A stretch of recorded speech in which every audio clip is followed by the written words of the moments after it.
And am I being the man that I'm called to be? Is if there was a camera on right now, 24/7, 24/7, am I living in integrity? Could I turn the camera on at any time and my son see the man that he believes his father to be? That's the true north for me. Cool. Man, there's a lot. Welcome to the Gentleman Success, Happiness, and Fulfillment Talk podcast, where we bring to you the most successful, happy, fulfilled gentlemen from around the world who have been able to conquer themselves, their life, their marriage, and their businesses. You will be learning from four-dimensional gentlemen who have cracked the code to the science of having it all. The question is, how can married entrepreneurs with kids become gentlemen, achieve true freedom, and build a successful, happy, and fulfilled life, marriage, and business? This show will give you the answer for that. My name is Alex Ramirez, and I'm your host, and you're welcome to the Gentleman Success, Happiness, Fulfillment Talk podcast. Hello, beautiful people. So today I'm very excited to have this amazing gentleman, Cody Jefferson. I've been looking for this interview. And before I actually introduce you to him, I just want to give a big shout out to all of you who have been leaving comments, reviews on the major podcasting platforms, Apple, Google, Spotify, and to those who have been watching on YouTube as well. Thank you very much. And I want to ask you for something. If you find some value out of this episode, which I'm sure you will probably, you will, I want you to share it with one person, since this is how we grow. This is how we share our message. This is how we motivate, inspire, and bless other people. And I know that 99% of you probably won't do it, but the 1% of you who do are the ones who make all the difference. So to you, I say thank you. And today I have Cody Jefferson. He's a father, entrepreneur, public speaker, life and business coach, and he's the founder of Embrace the Lion, right? So Cody is the creator of Lion Elite. It's the top ranked coaching program for kingdom-minded entrepreneurs looking to live like LIVE, their legacy in their life and in their business. So so Cody, welcome, man. Thank you very much for being here. I've been excited. It's good to be here, man. We've been trying to set this up for a while, so I'm glad that it finally worked out for us. Yeah, man. I'm glad as well. So Cody, the first thing that I do with my guests, man, is to put them on the line, make them a little bit uncomfortable, right? This is uncomfortable for people, and tell us a little bit about you and your entrepreneurial career, right? Your journey in 60 seconds or less. Oh, cool. Yeah. So I was in occupational ministry for 13 years, meaning I was a pastor. I was a youth pastor. I was a worship pastor. I was an executive pastor, a liturgical formations pastor, small group pastor. I did really anything and everything inside the church for 13 years. In 2017, I stepped out of occupational ministry, stepped out of the pulpit into the platform that I believe God had planned for me the entire time, taking all of those skill sets and turning that into an interpersonal coaching business that now has evolved into 6 different verticals, 9 different companies I'm invested with. So I get to be the dad that I've always dreamed of being. I get to be the co-parent that I've always dreamed of being.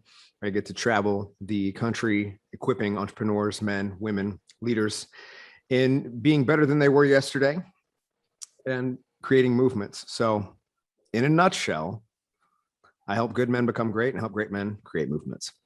Cheers. I love that, man. Yeah.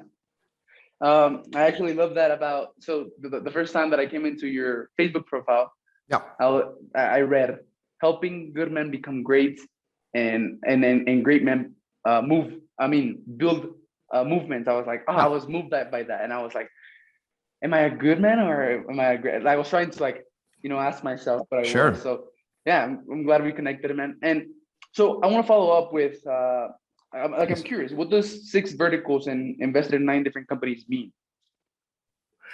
Yeah, so that means that I sit on the board of 6 companies. I am also a partner in a private equity firm called the Multiple Club. So I actually fly out tomorrow for an event that we have with some of my business partners. So between those, and then I have 9 different companies that I'm also invested in. So I share all that to say that in the past, 4.5 years, we've been able to do a lot with a little amount of time. And I attribute so much of that to, one, obviously the mindset it takes to cultivate those kinds of results. But second, environment. And third, your friendships. So the people that you're connected with, your community. And so again, I share all of those, not as a flex, because there are people who obviously create more, generate more, all of that, but everything is relative. So to the scope of what I've been called to, it's been a really, really fun journey. So that's why I share that. Cool. Yeah, man, Yeah. I love it. Being able to create in a couple of years would take a lifetime for most people, or what most people never even get to achieve, right? So Yeah. mindset, environment, and people, right? So Mhm.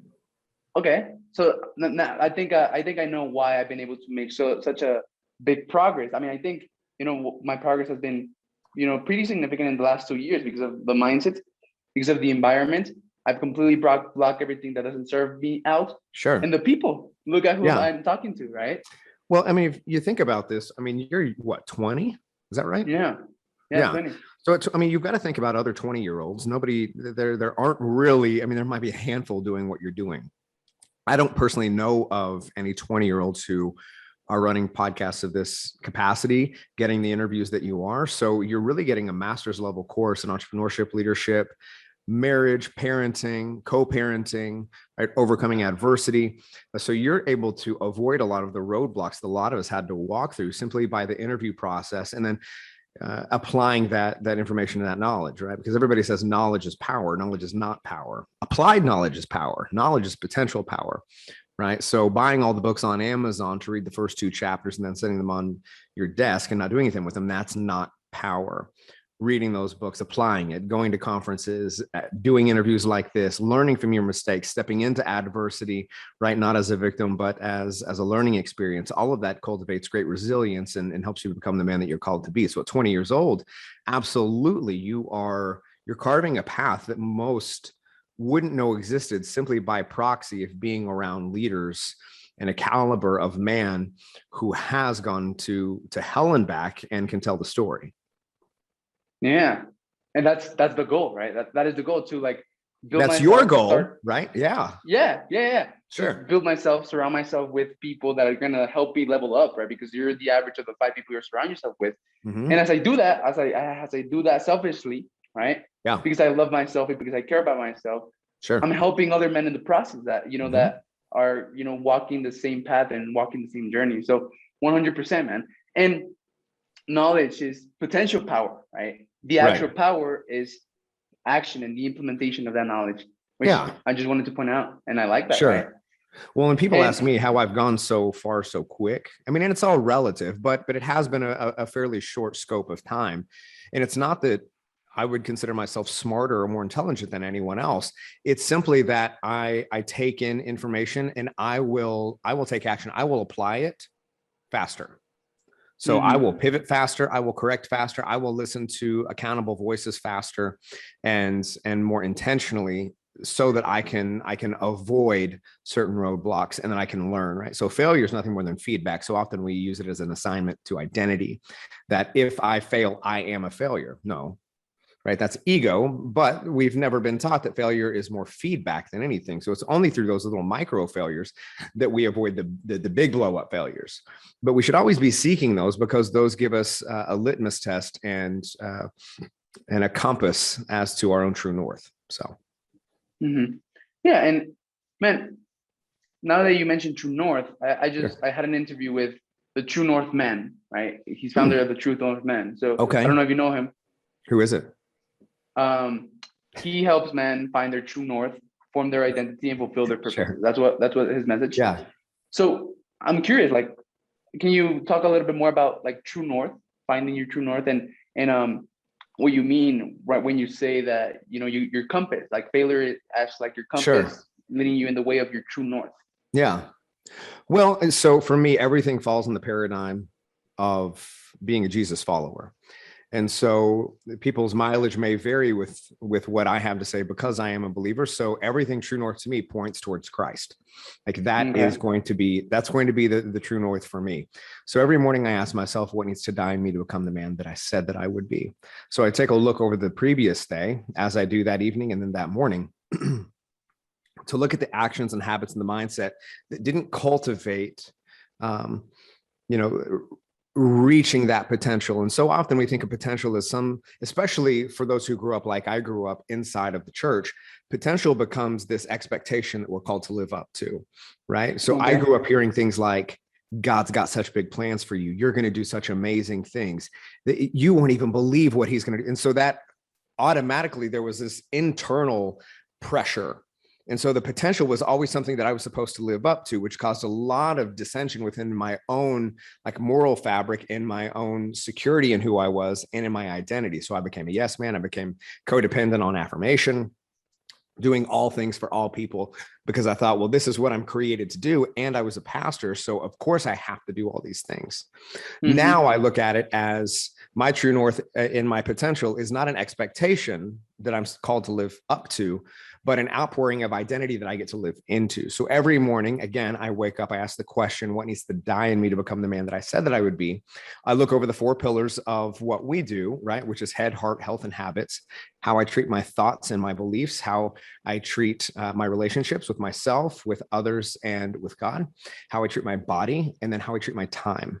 So I want to be responsible in all of those pillars, and I want to utilize quantifiable metrics and data to be able to look at what is producing fruit and what is not. Again, going back to my frame of reference, right? You'll know a tree by the fruit that it produces.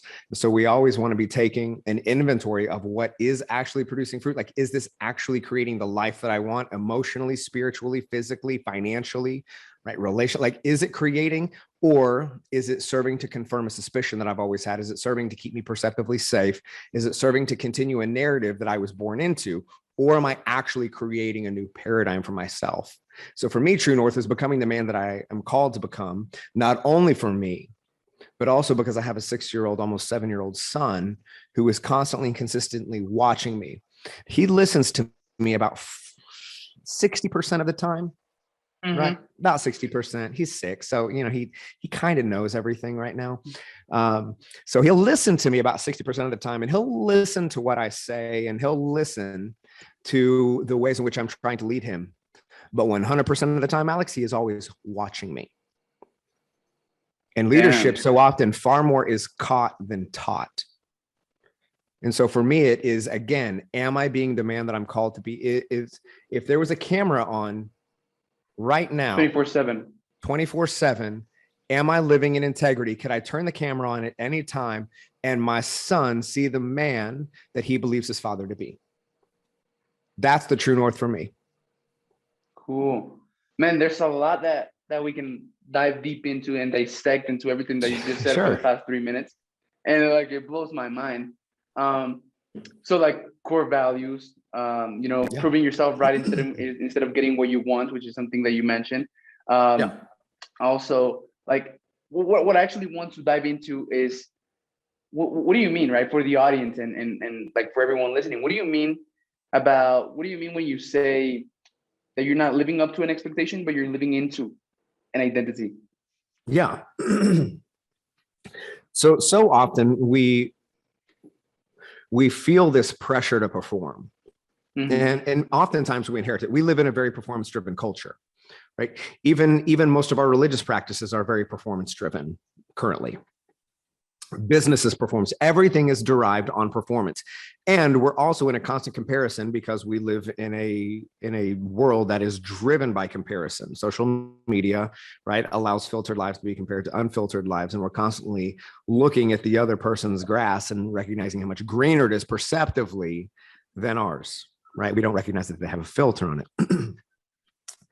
And so when you have that coupled with this idea that, again, we live in a very purpose-driven centric world. Like, you have a purpose, you were born on purpose, there is a call on your life, there is something that you're called to live into that can create an unrealistic expectation. And a lot of us grew up with parents who placed really high expectations of performance on us.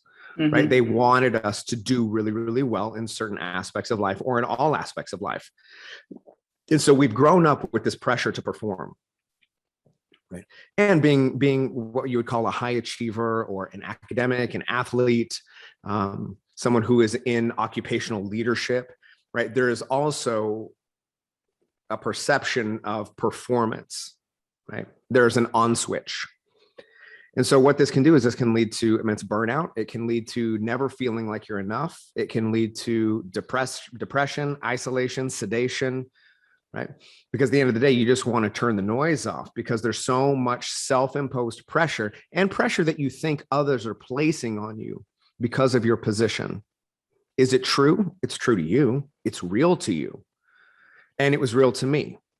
In end of 2016, it almost killed me.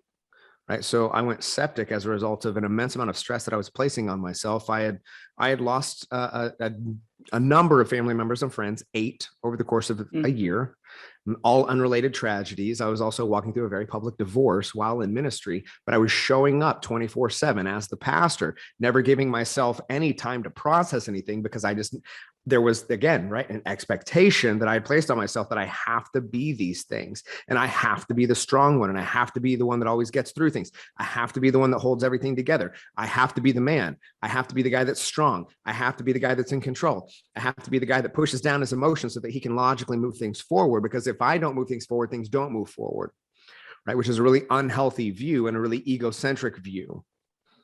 And then it all came crashing down. I went septic. I was in the hospital for a few days unconscious, like almost died.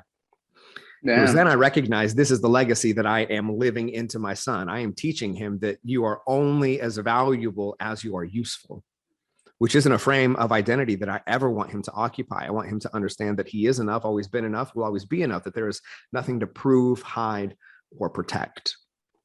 Amazing. And That's awesome. So now we look at it as, yes, I woke up. I'm breathing. Like you're breathing. You won the lottery. Like you're alive. You're alive to kiss those that you love. You're alive to hug your child. You're alive to compliment your spouse. You're alive to walk in intimacy. You're alive to forgive. You're alive to pursue. And so for me, pursuit every day is going all in all endeavors of life. Now, do I get it right all the time? No. But I'm constantly improving because I audit my days and because I take inventory of what I actually produced, right? Again, not as an expectation, but just because I can. People ask me like, what's your why? I woke up. I don't have some like crazy existential why. Like, is it my kid? Sure. Is it me? Sure. Is it you? Sure. I woke up. I'm alive. I've buried too many people. And as a pastor, I've led every single one of their funerals. I stood over my 18-month-old niece as she was buried after being murdered. I stood over my 19-year-old sister after she was murdered and buried her. I stood over my best friend and buried him. I stood over my sister-in-law and buried her. I stood over my aunt and buried her. I stood over my mentor and buried him. I've just buried too many people. Life is way too short.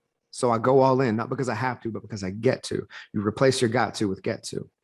That's what I mean. It's not an expectation. It's a promise and it's a gift. That's amazing, Cody. And well, first of all, man, sorry for all of the people that you've lost and you had. That's life. Thank you. But that's life. We don't know the beauty of life without the suffering of loss. 100%. Right? And it sounds like all of this sounds to me like gratitude, man. Right. And actually, the other day I saw your story in which like someone was asking you, hey, Cody, like, how are you happy all the time? How are you like really, upbeat all the time and really happy? And you're like, I'm not happy all the time. What I am though is grateful. Yeah. Well, because where gratitude lives, right? Anxiety and fear can't. Resentment can't live where gratitude lives. And so every morning I wake up and everybody talks about like, their secret morning routines, which is great. There's books on it. Everybody's got their like little magic formula that works for them. Every morning I wake up and I breathe in gratitude. Like I woke up. Cool. That's crazy. Yeah. I woke up. The only reason any of this world exists is because I'm awake right now. That's crazy. Right? Yeah. That's it. Like, does all this go away when I'm no longer here? I don't know, because I don't know what all this is. It's so, it's so bizarre to think about what we're actually doing. It's just weird. It's weird why we're here. And so, but I'm grateful and I'm going to go all in. And so I wake up and I express gratitude. I thank God for the people in my life. I thank God for the opportunity. I thank God for his grace. Thank God that he's brought me this far to not only bring me this far, but to push me past my own expectations for what life can be. And I make sure to communicate that gratitude. So I'm very, very intentional to tell the people that I love every single day that I'm grateful for them. Because you never know. You never know. Yeah. I never want it to be on the line that someone doesn't know how I feel about them.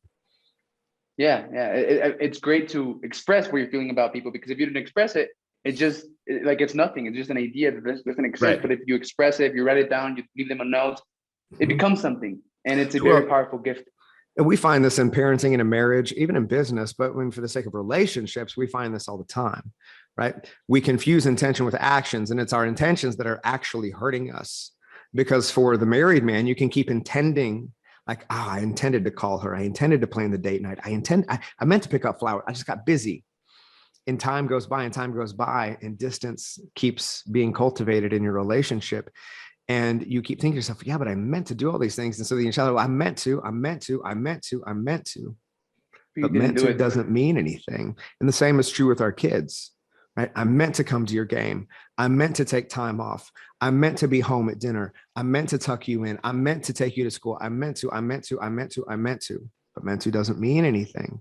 And what we find is our meant tos create distance in the intimacy of our relationships, because we have created this interesting cyclical pattern of dopamine hit every time we intend to do something. We confuse that with actual action because it feels the same, because we made a decision, and because we Damn. celebrate decision making so much culturally, right? You posted gym selfie on January 1st, like that's the dopamine hit that you needed. But by January 31st, because you've had no accountability or direction towards where you're going, you find yourself back on the couch, right? Why? Because you confuse that dopamine hit of the January 1 pick with actual progress. Same is true in our relationships. Love is a verb, as an action. It takes intention and it takes movement forward, quantifiable action every single day. Yeah, man. I was actually having a conversation with what's his name? I forgot his name. I'm really bad at names. But the founder of the program. What's his name? Nick. Yeah, I was having a conversation with Nick. Yeah, and we about relationships and about marriage and stuff. And we came to the conclusion that love requires discipline, right? So I told him about a problem that I was having with my wife, that she expects for me to give her love, right? For me to like express my love to her, touch her, right, hug her, and stuff like that. Just small things that would mean to her that I love her. And I was telling him that I wasn't doing it, and he was like, well, why, right? Well, because I don't feel like it. And we came to the conclusion that like love, having a relationship requires discipline, which means doing things despite of how you're feeling. Yeah, and that's the same. That's true in all aspects, right? Like now, I love what I do. It's a gift. I love being able to serve at the capacity and to be able to advise both individuals and corporations. I love being able to travel and speak. I love it all. Are there certain aspects that I don't want to do on a daily basis? You're damn right. Yeah. I don't just wake up like pissing rainbows and things are perfect every day. But you have to suspend your feelings, because your feelings will always, like, they'll always try to keep you safe. And safe is just a perception of reality, right? It's a cognitive belief system. It's a bias. And so often our ego gets involved, but the results that we want are always tied to action that supersede our feelings. I always feel like going to the gym, and I love training. I love working out. I love boxing. I love MMA or like BJJ. I love rolling. I love sparring. I love it. Do I want to go every day when I know I'm probably going to get rocked in the head, that I may chip a tooth today, that I'm going to be pushed towards like working out so hard that I throw it? Like, do I want to do all that? Not every day, but I do it because I want the result. There are times that you're not going to feel like texting your spouse. There's going to be times you don't feel like getting the flowers. There's going to be times that they piss you off, and you just want to fine. If you're not going to do it, I'm not going to do it. But all that does is creates a distance in communication. It creates a distance in intimacy, right? And when we think about love or relationship as a bathtub in the beginning, like we're pouring water in by the bucketful, I mean, it's just sappy, it's fun, it's romantic. But the problem is every time that there's a disconnect, and every time that there's a shutdown, and every time that there's a breaking of trust, that plug is pulled. And whether it's your tub or her tub, right, you're both responsible for how much water you let out. And some offenses drain more water than others. The problem is and then every time you drain the tub, even just a little bit, those acts of love become like teaspoons and tablespoons. They're no longer buckets anymore. And so it takes Mhm. far more intentionality to cultivate that intimacy once it's been lost. Right. And the problem is, just like a bank account, if you withdraw more than you deposit, that tub becomes empty. And then it becomes empty for so long that your partner has to decide, do I even want to put the plug back in? Yeah, man. And that's why so I wanna go into two things, right? One of them might be a little bit uncomfortable and it might be inappropriate, right? And the second one is what I want to talk about first, which is why accountability is so important, right? Sure. So like no matter how great you think you are, because I mean you're probably very great, but as you know, as humans and your feelings, you're always trying to keep yourself safe, right? And keep Yeah. yourself comfortable. And because you don't have if you don't have accountability, if you don't have the right kind of accountability of person pushing you so that you can live up to your full potential, right?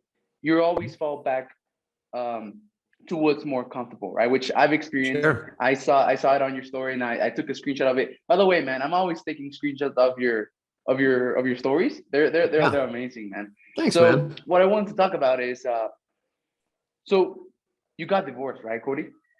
I Right? did.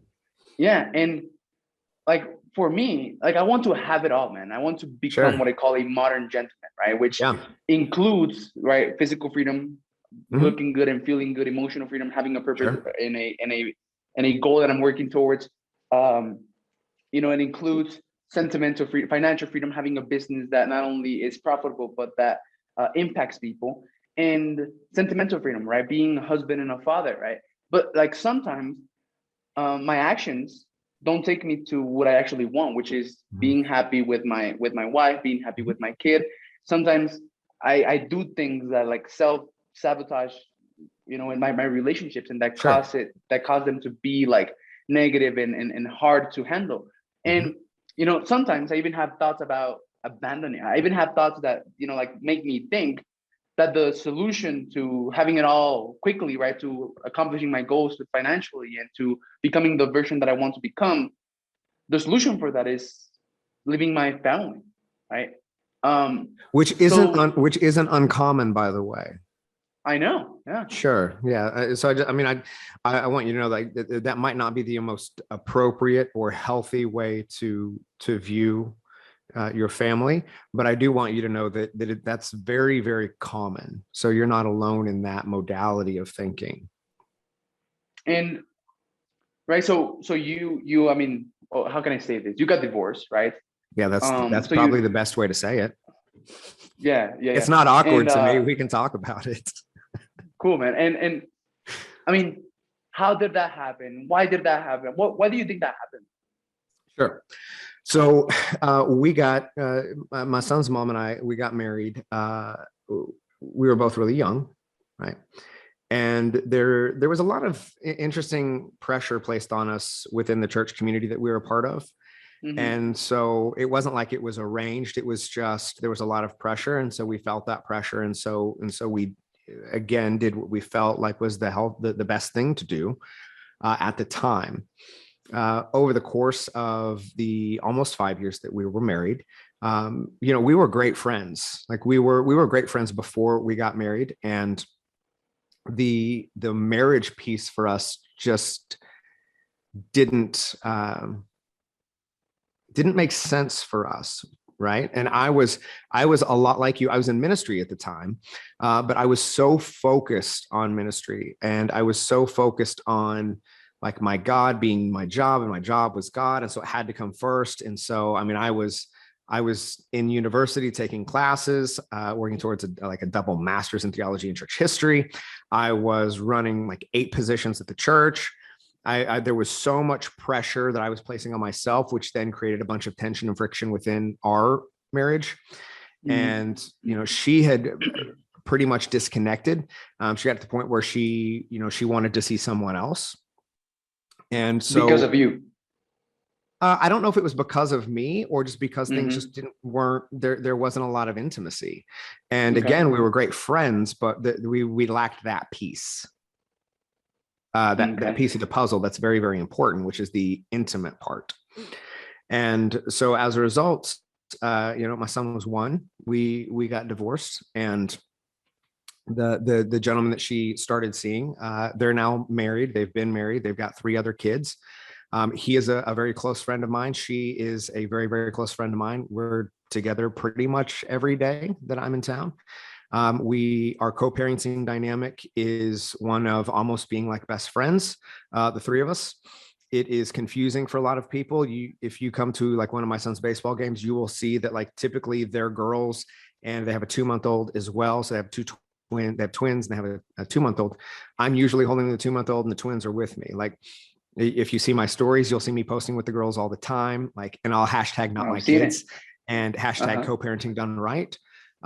It's a dynamic that we've created. It works really, really well for us. We are amazing friends. And we were just never like that in love scenario. And maybe like we thought that we were for a season. I can't speak for her. I just know that over time, we drifted, and I was really focused on my things. She was really focused on her things. We're obviously focused on raising a son together. And when the decision was made to divorce, our priority is making sure, like I'm 37, my parents have never been in the same room together. They got divorced when I was a kid. Like I've never had a meal with both my parents in the same room. I've never done anything with them together. Never. And she's the same way. And he is the same way, her husband. So we wanted to create a dynamic that was not only healing for all of our kids and created just one large unit of love and laughter, but also it's healing for us in a lot of ways, because we're stopping the generational trauma that we experienced, and we're allowing our kids to experience something different. That's amazing, man. So I'm curious, Cody, what do you think about, so for example, me, right? And I bet, this might be, like an idea or a problem or, like a thought that many other men might have, but like, I have like this identity of wanting to make it work, right? I have like this identity of, I gotta show up for my family. I gotta be there for them. And like, I don't want to abandon them, right? But like, I don't know. And then my wife has even asked me that, right? Like, are you with us because like you just want to fulfill the modern gentleman role of having it all and having to be there for your family? Or are you with us because you actually want to, right? Which is what's crazy, your response? right? And then, it's not crazy, because if she's articulating that, you're giving her a reason to. And so you need to do some deep introspective work as to why she would even ask that. Well, we're really open, right? And I told her that like I want to. Well, yeah. So like my answer, man, is that I love her, right? But like love is not like it's not an emotion, because like emotion right now you're mad, in a couple of minutes you might be happy, and same way. So like love for me is not like an emotion or something that you're gonna feel every single day, but like love is commitment and a decision, right? And as a modern gentleman, right, that I am and that I'm working towards becoming, like I've decided and I've committed myself to be there for my family and to show up and to like not abandon them like my dad did to 7 other kids. So yeah, like I don't know if I feel it, but I definitely have decided that that's how I wanted it to be. And I don't know, sometimes I may not feel it, but I'm definitely committed to be there for them and just make sure that it works. Yeah, then you need to make it making it a higher priority with your actions, because feelings follow actions. If you say you're not feeling it, right, you need to change what you're doing. And so by being more intentional to do things that edify your wife's love language. You have kids? Is that right? Yeah. As well as your kids, right? Again, it's even if you don't feel it, remember we push the emotions aside, because we recognize that I love this person, and because I love this person, I support and I edify in these ways, right? Not because I'm expecting something back, because that's not what love does. Love is not manipulative. Love is not control. Love is certainly not isolation. Love is not simply the intention of an action that is not fulfilled. Like love is an active choice of, through action, saying, I put you first. Right? It's in the Bible, it's called the mutual submission to one another. So my consideration to you as somebody who has almost 20 years on you would be to take a really healthy look and a really objective look at what you're doing on a daily basis. Because if you're telling me you just had a conversation with Nick Alfano about how you're not doing certain things, then I would have you consider that as exactly why you're feeling the way that you're feeling and why there's consternation. It is not so much usually that there's a problem with your spouse, right? What we have is a lack of congruence towards the man that you say that you are, because you're not doing the things that you know that you're called to do, which leads to a frustration that we can then place on that person and say, well, I'm not doing all of these things because I have this responsibility in my life. But it's not just a responsibility, it's a gift and it's a blessing. Right? Mm-hmm. There is no greater gift than love. Right. And people will know us by how we love others, specifically how we love those intimately, our partners and our children and our families. And so my consideration to you is first and foremost, look at what you're doing. Look at what you're doing. It may not be, I need to get her flowers every week, because that may not be her love language. She may be like, that's great. But what I really want is time with you. I want conversation with you. I want intimacy with you. I want you to hold me. I want to watch a movie together. I want to share my dreams. I want to hear about your day. I don't want you stressed. And if you are stressed, I want to talk about it. I want to hear about it. Right. So often we shut down when we get home, because for people like us, we're so busy pouring every day that when we get home, the cup is empty and we just want to chill. Problem is, we didn't ask for that. And so you're creating a disconnect in the intimacy and the friendship that was cultivated early on in your relationship. And so my consideration to you again would be to start doing different things.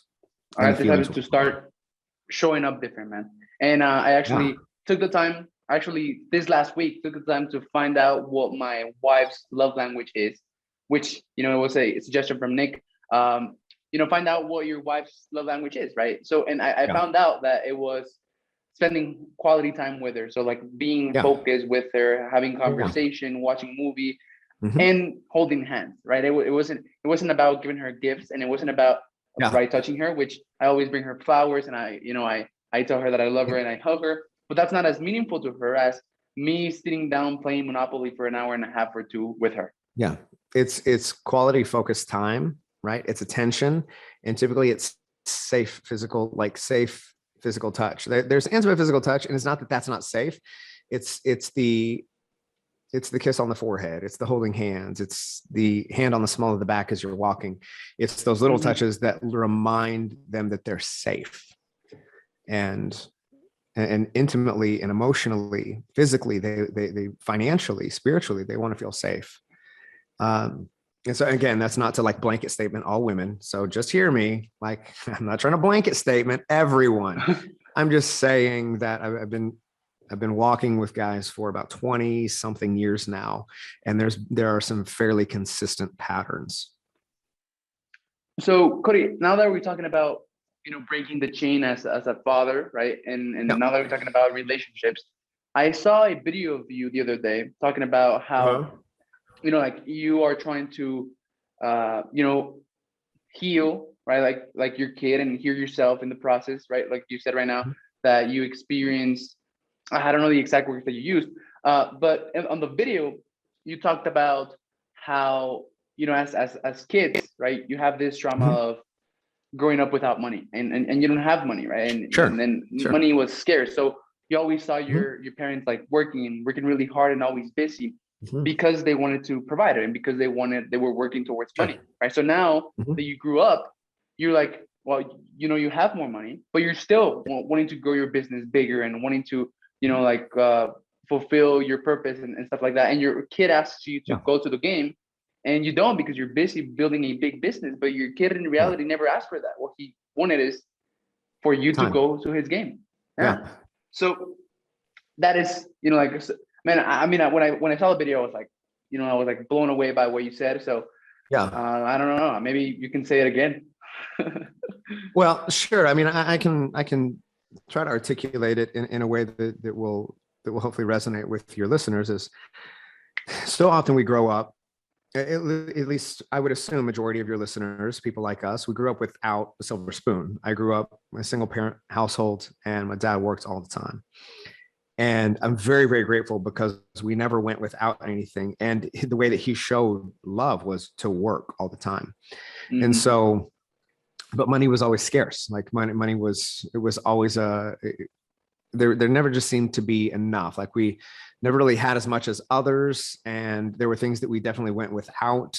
And it created this idea that stress and tension, because my dad was stressed a lot of the time, that the stress and the tension came from money. So money creates stress, money creates tension, money is hard, there's never enough of it, and you've got to outwork everyone. Well, the problem with then working really hard and creating a life for yourself that is affluent, right? Or you do start generating a healthy living as an adult, is you never learned anything different. And so because you're making more, you start giving your kids more things, right? Because we think, I never grew up with this, I'm giving you everything I never had. Well, the problem with that is that you're in the process missing things, and you're missing presence, not presence with a TS, but with a CE. Like you're missing the presence of your kid growing up. You're missing the intimacy with your partner because you're so focused on providing more, because in your mind, if you can just solve the money problem, that everything else will fix itself, because the money thing was always scarce. The problem is when you solve the money conversation, it illuminates and opens up a separate set of questions that must be identified and answered, that one can only answer once the money conversation has been solved. And so what ends up happening is we keep overworking, we keep the pattern going of being absent as a parent. Our kids just have more stuff. So our kids are like, I never asked you to build a big business. I never asked you to do any of things. I just asked you to be at my game. And you're saying you can't, so that we can have all these things. But I didn't ask for any of these things.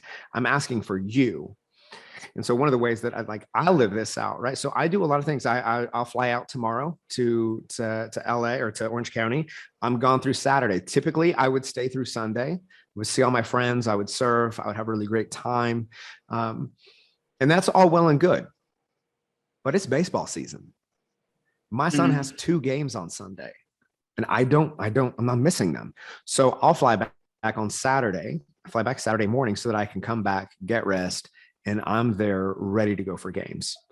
So it's all about being who you said you were going to be, and creating a new paradigm for who it is that they're becoming and who it is that you're becoming.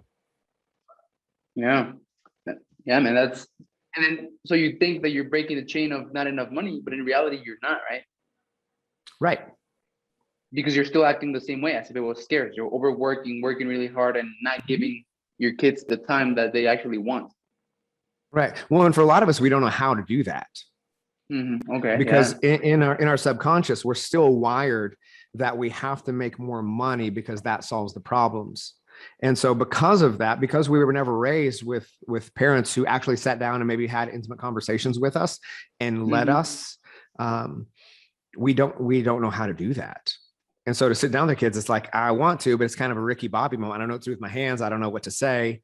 And so all of that takes work, and it takes intentionality, and it takes really leaning into understanding that everything that you're doing, like, this is the real scary shit of being a parent, is you don't recognize, like, a lot of us don't recognize everything you do, the way that you approach them, the way that you reprimand them, the way that you love them, hold them, don't hold them, hug them, don't hug them, the ways that you speak into their identity, the expectations that you place on them, the way that they see you communicate love, the way that they see you intimately with your partner, if you have one, the way that you co-parent.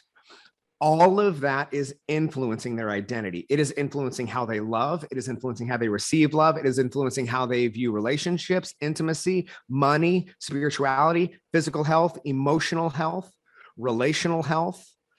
It's influencing everything. You are responsible, because again, more is caught than taught. So it doesn't matter what you say, right? It only matters in so much that you're congruent to what it is that you do. Otherwise, your kids are going to start to realize that, dad's kind of full of shit. He says this, but he actually does this over here. So I can't trust him. I'm not going to listen to him because I know he means well, but he doesn't actually follow through with what he says. So make sure that what you say matches what you do. Okay. Yeah, man, that is scary, man. So it can be scary, or it can be the greatest gift of your life, because you 100%. Recognize the accountability that you have to hold to yourself, not just for yourself, but because little eyes are watching that you created. Yeah.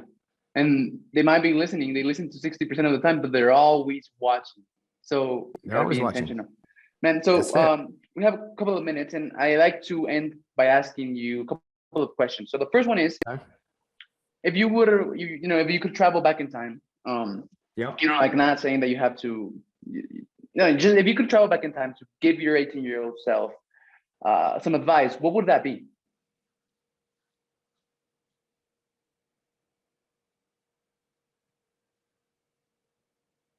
Spend more time with your grandparents. Powerful. Okay. Yeah, not what you expected. Relationships are the most important thing in my life. My grandma's still here. My grandfather passed away in 2013. He was the one of the greatest mentors of my life. And there was a season through my late teens and into my 20s where I was incredibly busy with ministry stuff, and so I wasn't around a lot. And it wasn't good or bad. It was just I was doing a lot of things, and I just wasn't present for my family during that season. And then in 2013, my grandfather passed away. And while I was able to say everything I wanted to say, and again, even one of my most prized possessions is this. For those of you listening, I'm holding up a little dog that we whittled out of wood together. Like we were always doing things, and he taught me so much about life and legacy and love and Christ and being a servant and being a there you are person in a world of here I am people. And if I could go back and tell my 18-year-old self anything, it would be, don't sacrifice your soul on the altar of what you perceive is success. Because success isn't what's in your bank account. Success is the equity of your relationships and the intimacy and the cultivation of those relationships day in and day out. And you can make money and you can lose it and you can make it again. You'll make friends and you'll lose them and you'll make new friends again. You can fall in love and out of love as quickly as you trip up and down a sidewalk, but you will never get time back. It is the one thing that we never get back. And if you don't invest it, you spend it. And when you spend it, you lose it. And we can use our whole life fighting battles of no eternal consequence, chasing things of temporal validation and success and meaningless, trivial pursuit that at the end of the day will leave us lonely, afraid, frustrated, and wishing that we could go back and do things differently. So if I could say anything, it would be, do not take this time, this life for granted. Call the people you love, tell them you love them, walk with them intimately. Help everyone to be seen, known, and loved for who they are and who they can become. Be slow to speak and quick to listen. Be slow to anger and quick to forgive. Recognize that everyone is fighting their own battle, that they are walking through things that you've never seen or experienced. So give grace. Seek to see the best in people. Seek to bring that out of them. That would be my advice. Thanks, Cody. Yeah, man, thank you. So Yeah. I actually have a grandma, right? That she raised me, and like now, like I'm starting a world movement of wanting to help men become modern gentlemen. So, what would how would you personalize that advice to me? We'll go back to what I said earlier. Look at the fruit of your actions. If you find yourself missing out on intimacy within your relationship, within your marriage, with your kids, right? That's priority one, which means that you are priority one, which means that you have to go into the depths of your own soul and your own character, and you have to look at the ways in which you're sabotaging, because maybe it's fulfilling a pattern that you saw growing up.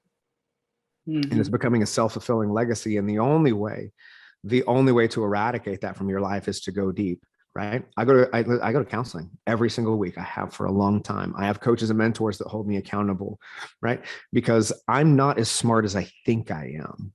And my brain is much more powerful than I give it credit. And so I will sabotage myself if I lose awareness. So it is imperative that I keep people around me that hold me accountable to the man that I say that I'm becoming, which means that I have to be incredibly honest with myself. And I also have to be incredibly honest with those around me. So if you don't have that, I would have you consider that you need to find that in your life. People that can hold you accountable, not only to your honesty, but to the truth, because you can be honest with yourself and still be lying. Yeah. Okay, Cody. Well, man, thank you very much for being here, man. I You're really welcome. loved everything that you said, and Yeah. I'm sure that people are going to share this episode because of how they found it really valuable. So Cool. if I want to know more of you, right? I mean, I definitely know that I enjoy watching your stories full of value Yeah. and full of you. Yeah. So like I want to know if I want to know more of you, man, where should I go? Like what is the best way? What is the best way to get in contact with you or just follow you to see what you're doing? Yeah, I mean, I would say I'm most active like on social, probably Instagram. So listen, Okay. everybody has a powerful story. I believe that, and I believe that most are waiting for someone to listen to it. So if you want to connect with me, just shoot me a message on Instagram. It's Cody_Jefferson. Listen, I always respond to every message that I get. It might take me a second because we do receive quite a few every day. But would love to hear your story, would love to connect with you, and would love to share in whatever is going on in your life. And that's where, I share a lot of content and everything else. So Cool. So your Instagram, and then I'll also make sure to put your website for Embrace the Lion in your Embrace Facebook the and all Lion. of that. Yeah. EmbraceTheLion.org, CodyJefferson.com. Absolutely. Great, man. Well, thank you very much for being here, man. It was a pleasure talking to you and having this conversation with you and getting it to call this work. Sure. All right, man. Well, thank you very much, man. And I'll see you later. Take care. Thank you for watching the Gentleman Success, Happiness, and Fulfillment Talk podcast. If you enjoyed this episode, share it with one friend, leave us a comment, and let us know. 99% of people never leave a review or comment, but we love and are very thankful with the 1% of you who do. If there's something or someone you want to see on this podcast, send me a message on Instagram at Alex_Ramirez1020 and let me know. As a thank you for that, I have an amazing surprise for each and every one of you who does take the time to leave us a comment or review on YouTube or one of the major podcasting platforms